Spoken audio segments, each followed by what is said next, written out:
Hola, ¿qué tal amigos? En este video vamos a aprender cómo graficamos estas firmas espectrales en Excel y también vamos a interpretar un poco de las mismas. Como primer punto, voy a colocar mi nombre como constancia de que es un trabajo de mi autoría.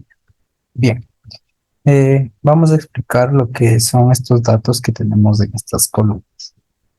Bien, el dato de lambda, como tenemos aquí, tenemos varios datos que es en todos los datos que hicimos nuestra práctica de laboratorio, porque estos datos son sacados con la ayuda del espectrofotómetro en el laboratorio de la Universidad Nacional de Chimborazo.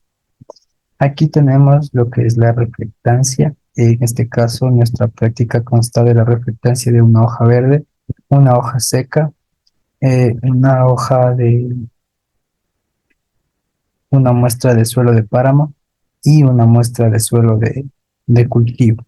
Bien, eh, una vez ya colocados todos nuestros datos, vamos, para poder graficar estas firmas espectrales, lo que hacemos es señalar todos nuestros datos de las columnas y nos vamos donde dice insertar y en gráficos insertamos este que es un gráfico de dispersión. Bien, al insertar ya tendríamos este gráfico, el cual nos indica, como podemos ver acá, la reflectancia de nuestra hoja seca está en color marrón y la reflectancia de nuestra hoja verde está en color verde, lógicamente.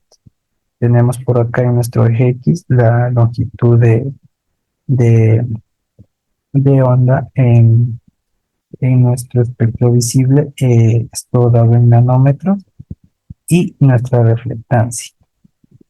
Bien, como podemos observar, la reflectancia de la hoja seca es más alta que la reflectancia de la hoja verde.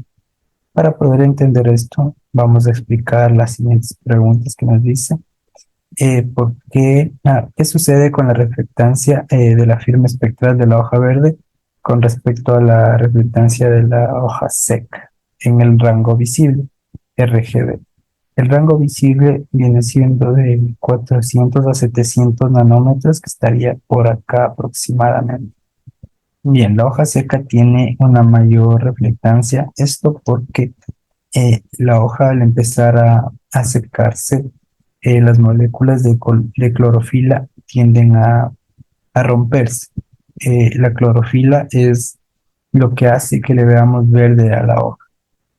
Esto porque la clorofila absorbe la luz roja y azul del espectro visible y refleja la luz verde. Y cuando la hoja se seca, pues las células de clorofila se empiezan a romper, haciendo que se refleje más la luz azul y roja y se refleje menos la luz verde.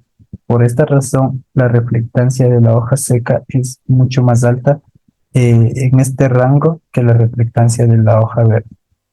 La siguiente pregunta nos dice, explique qué sucede con la reflectancia en la firma espectral de la hoja verde respecto a la hoja seca en el rango del infrarrojo, que es 1400 nanómetros, que estaría por aquí aproximadamente, donde podemos ver que la reflectancia, las dos reflectancias tienden a ser parecidas. Bien, esto porque eh, la reflectancia de la hoja verde y seca son la misma en este rango de infrarrojo medio, porque la clorofila en este rango absorbe muy poca luz. La clorofila absorbe la luz roja y azul del espectro visible, pero no absorbe la luz infrarroja. Por lo tanto, la pérdida de clorofila no afecta significativamente a la reflectancia en este rango. Es por eso que se puede decir que son muy parecidas.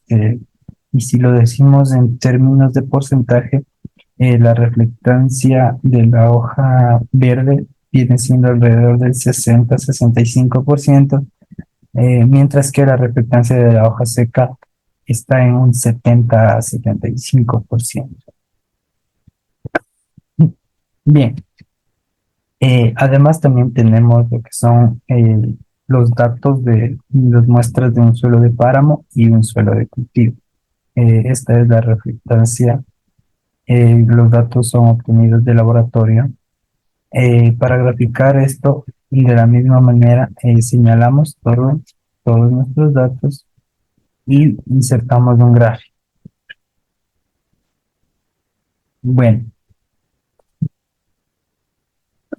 en este gráfico podemos apreciar nuestra firma tanto de la muestra del suelo de páramo como del suelo de cultivo, en la cual podemos ver que la reflectancia del suelo de cultivo es mucho más alta que la del suelo de páramo.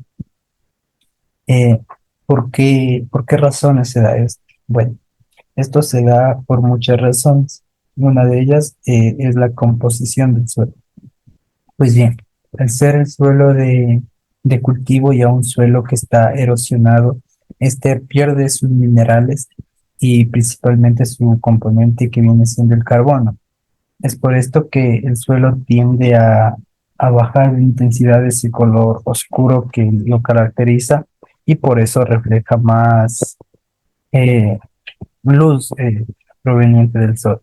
Mientras que el suelo de páramo tiene mayor concentración de carbono y de minerales, estos minerales son claros, lo cual hace que refleje menos. Otra de las razones es la estructura del suelo. Eh, Nuestra muestra del suelo de cultivo, al ser ya un suelo trabajado, tiende a estar mejor estructurado que el suelo de páramo. Es decir, este tiene ya una distribución uniforme de partículas de diferentes tamaños en su estructura. Es por eso que la luz que llega del sol se dispersa en diferentes direcciones y tiende a reflejar una mayor cantidad. A diferencia de nuestro suelo de páramo, que este tiene partículas de un solo tamaño en su estructura, lo cual hace que la luz llegue en una sola dirección y refleje en menor cantidad. Y otra de las razones es la humedad del suelo. Pues bien, al ser un suelo de cultivo, este tiende a estar más húmedo que el suelo de páramo, lo cual hace que al siendo el agua un mineral que tiene una mayor reflectancia, eh, al estar más húmedo, la luz que llega se refleje mucho más en el suelo de cultivo a diferencia del suelo de páramo. Al hablar en términos de porcentaje, podemos decir que el suelo de cultivo tiene una reflectancia alrededor del 20 al 30%, mientras que el suelo de páramo tiene una reflectancia del 10% aproximadamente. Es decir, el suelo de cultivo se refleja de 2 a 3 veces más que el suelo de páramo. Bien, este ha sido todo el video por el día de hoy. Espero que haya sido de su agrado y que se haya entendido lo que se explicó.